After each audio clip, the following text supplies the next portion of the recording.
So like what I've explained earlier on, rivers exist in the drainage basin.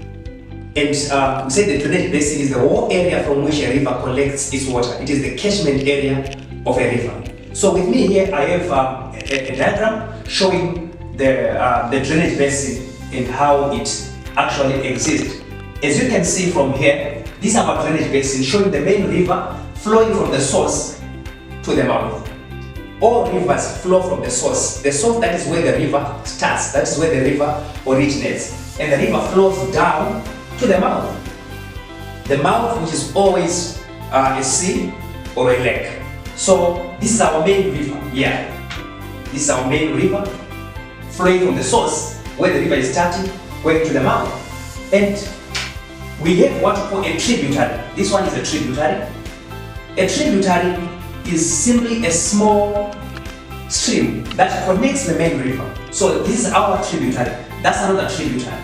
Okay? That's a tributary joining the main stream.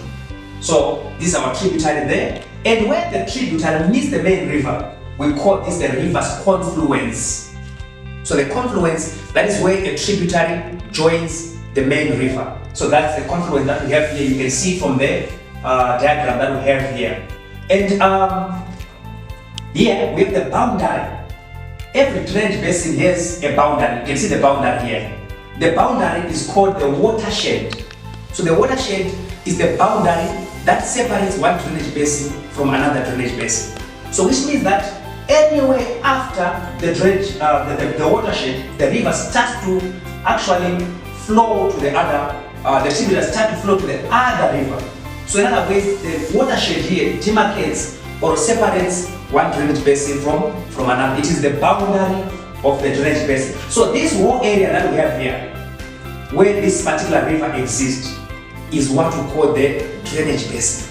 So like what I was saying, it is in this drainage basin where different processes do take place. The inputs, the transfers, the stores, the outputs, which all in total influence how this particular river that we have, the main river, is going to behave. So I want you to actually follow me as we are going to be explaining on the processes that do exist or that take place in the drainage basin in terms of the inputs, the stores, the processes, and the outputs. Thank you.